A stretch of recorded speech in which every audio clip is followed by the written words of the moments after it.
Assalamualaikum warahmatullahi wabarakatuh. Perkenalkan, nama saya Natali Kristanti Prabowo.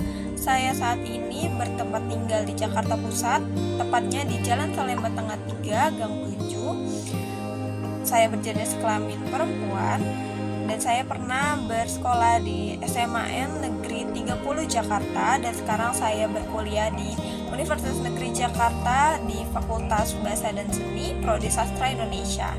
Saya pernah berorganisasi di satu lembaga legislatif Prodi Sastra Indonesia pada tahun 2020 hingga 2022 sebagai sekretaris, dan sekarang saya berorganisasi di Persekutuan Mahasiswa Kristen Universitas Negeri Jakarta sebagai humas dan pustaka.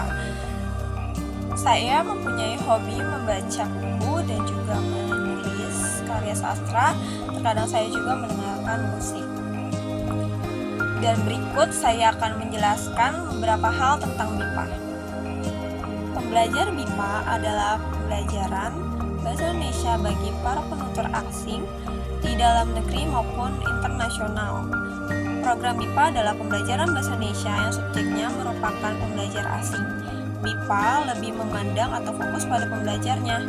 Orang-orang yang menjadi subjek BIPA adalah orang asing. Jadi, bahasa Indonesia merupakan bahasa asing bagi pembelajar BIPA.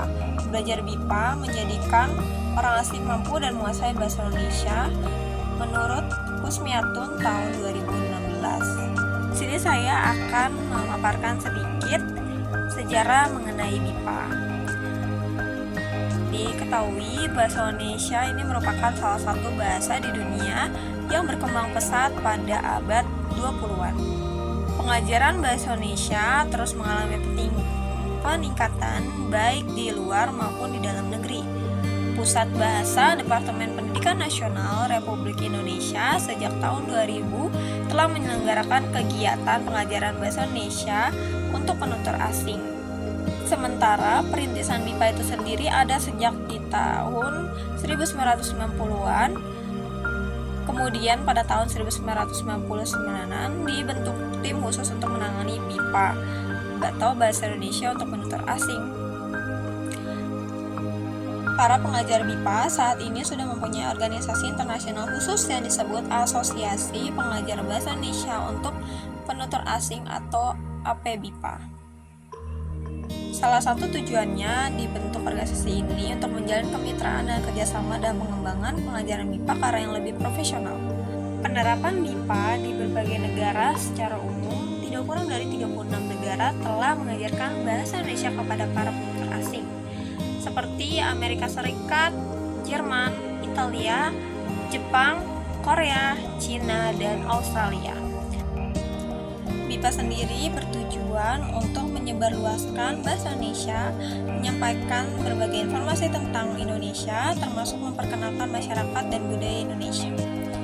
BIPA juga dapat berperan sebagai penunjang keberhasilan diplomasi kebahasaan Indonesia di dunia internasional. Untuk mencapai diplomasi kebahasaan, BIPA di luar negeri dilaksanakan melalui 3 skema, yaitu pengiriman pengajar dari Indonesia, penugasan tenaga pengajar lokal, dan pembelajaran jarak jauh secara daring.